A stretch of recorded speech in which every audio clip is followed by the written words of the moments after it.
നമസ്കാരം കേട്ടോ, ജയനാണ്. അപ്പോൾ ഇന്നത്തെ ഒരു വീഡിയോ എന്ന് പറഞ്ഞാൽ ടൊയോട്ട പ്രേമികൾക്ക് ഇഷ്ടപ്പെടുന്ന ഒരു വീഡിയോ ആയിട്ട് ഇന്നത്തെ വന്നിരിക്കുന്നത്. പുതിയൊരു ന്യൂസ് വന്നിരിക്കുന്നതാണ്. അതായത് ടൊയോട്ടയും മാരുതിയുമായിട്ട് റീബാഡ്ജ് ചെയ്ത് വരുന്ന അനേകം മോഡലുകൾ നമ്മൾ കണ്ടു കഴിഞ്ഞു. അപ്പോൾ അത്തരം ഒരു പുതിയ വാഹനത്തെക്കുറിച്ചുള്ള ഒരു ന്യൂസാണ് ടൊയോട്ടയിൽ നിന്ന് വന്നിരിക്കുന്നത്. അതായത് പുതിയൊരു വണ്ടി കൂടി ടൊയോട്ടയിലേക്ക്, അതായത് റീബാഡ്ജ് ചെയ്ത് മാരുതിയിൽ നിന്നും ടൊയോട്ടയിലേക്ക് കൊണ്ടുവരികയാണ്. അതിൻ്റെ ഡീറ്റെയിൽസ് ഒക്കെ, ലോഞ്ച് ഡേറ്റ് ഒക്കെ ടൊയോട്ട പുറത്തു വിട്ടു കഴിഞ്ഞിട്ടോ. അപ്പോൾ ഏപ്രിലാണ് അതിൻ്റെ ലോഞ്ച് ഡേറ്റ് വരുന്നത്. അപ്പോൾ വീഡിയോയിലേക്ക് പോകുന്നതിന് മുമ്പായിട്ട് നിങ്ങൾ ചാനൽ ആദ്യമായിട്ട് കാണുമെങ്കിൽ ചാനൽ ഒന്ന് സബ്സ്ക്രൈബ് ചെയ്ത് നമ്മുടെ വീഡിയോയ്ക്ക് ഒന്ന് ലൈക്ക് ചെയ്ത് സപ്പോർട്ട് ചെയ്യണം കേട്ടോ.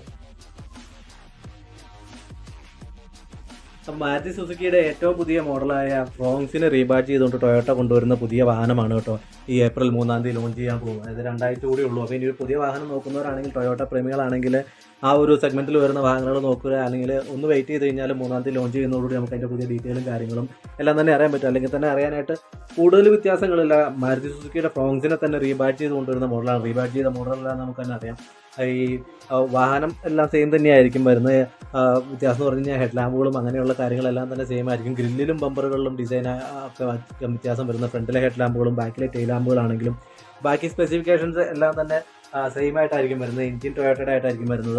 അതുപോലെ ഗ്രില്ലുകൾക്ക് ഡിസൈൻ വ്യത്യാസം വരുത്താറുണ്ട് ടൊയോട്ട സാധാരണ. ബമ്പറിൽ ഡിസൈൻ വ്യത്യാസം വരുത്താറുണ്ട്. അതുപോലെ തന്നെ ടെയിൽ ലാമ്പുകളാണെങ്കിലും, ടെയിലിൽ ബാക്കിലേക്ക് വരുന്ന റെയർ ബമ്പറുകളാണെങ്കിലും അങ്ങനെയുള്ള ഡിസൈൻ വ്യത്യാസങ്ങളാണ് വരുത്താറുള്ളത്. ഇതിലും ഫ്രോങ്സിൽ നിന്നും മാറ്റിയത് ടൈസർ എന്ന മോഡലിലേക്ക് വരുമ്പോഴും ഈ പറയുന്ന വ്യത്യാസങ്ങളൊക്കെ തന്നെയായിരിക്കും വരാൻ പോകുന്നത്.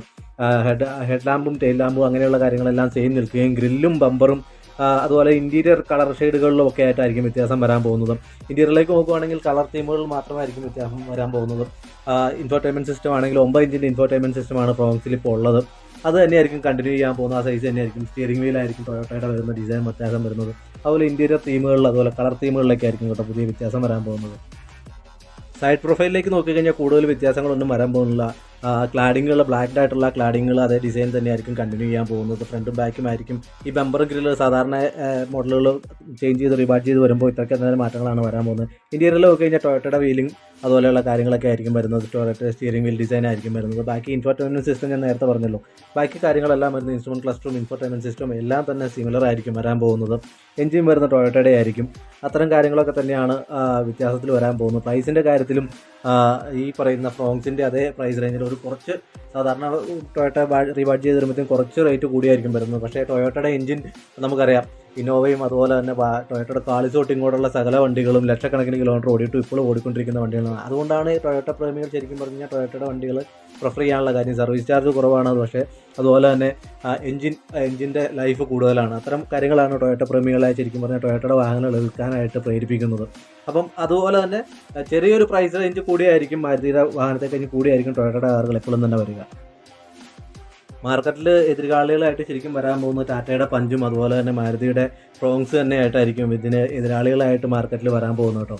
ഇൻറ്റീരിയറിൽ നോക്കി കഴിഞ്ഞാൽ 9 ഇഞ്ച് ഇൻഫോർടൈൻമെൻറ്റ് സിസ്റ്റം തന്നെയായിരിക്കും. സേഫ്റ്റിയുടെ കാര്യങ്ങൾ നോക്കി കഴിഞ്ഞാൽ 6 എയർ ബാഗ്, അതുപോലെ 360 degree camera, ABS, EBD, ESC അങ്ങനെയുള്ള ഫീച്ചേഴ്സ് എല്ലാം തന്നെ ഫ്രോങ്സിലെ പോലെ തന്നെയുള്ള സെയിം ഫീച്ചേഴ്സ് ആയിരിക്കും കണ്ടിന്യൂ ചെയ്യാൻ പോകുന്നത്. എഞ്ചിൻ സ്പെക്സ് നോക്കുകയാണെങ്കിൽ 2 ടൈപ്പ് എഞ്ചിനായിരുന്നു ഫ്രോങ്സിനുള്ളത്. 1.2 ലിറ്ററിൻ്റെ നാച്ചുറലി ആസ്പിറേറ്റഡ് ആയിട്ടുള്ള എഞ്ചിനും 88 bhpയും 113 Nm ടോർക്കും തരുന്ന മാനുവലും AMTയിലും വരുന്ന എഞ്ചിനുണ്ടായിരുന്നു. അതുപോലെ തന്നെ 1 ലിറ്ററിൻ്റെ ടർബോ പെട്രോൾ എഞ്ചിൻ വരുന്നുണ്ട്. 99 bhp 148 Nm ടോർക്കും തരുന്ന മാനുവലും അതുപോലെ തന്നെ ഓട്ടോമാറ്റിക്കായിട്ട് വരുന്ന ഈ ടൈപ്പായിരുന്നു വന്നത്. അതുകൂടാതെ ഫ്രോങ്സിൻ്റെ CNGയും വന്നിരുന്നു. പക്ഷേ ഇപ്പോൾ തൽക്കാലത്തേക്ക് ടൊയോട്ടയിൽ നിന്ന് CNG പ്രതീക്ഷിക്കേണ്ടതെന്നാണ് ന്യൂസ് വരുന്നത്. ഈ ആദ്യം വരുന്ന മോഡലുകൾക്ക് ശേഷം, സാധാരണ മോഡലുകൾക്ക് ശേഷം മാത്രമായിരിക്കും CNGയുടെ ലോഞ്ചും കാര്യങ്ങളൊക്കെ നടക്കാൻ പോകുന്നത് കേട്ടോ. അപ്പോൾ ഇതായിരുന്നു ഇന്നത്തെ ഒരു പുതിയ ന്യൂസ് വന്നിരിക്കുന്നത് ടൊയോട്ടയെക്കുറിച്ച് കേട്ടോ.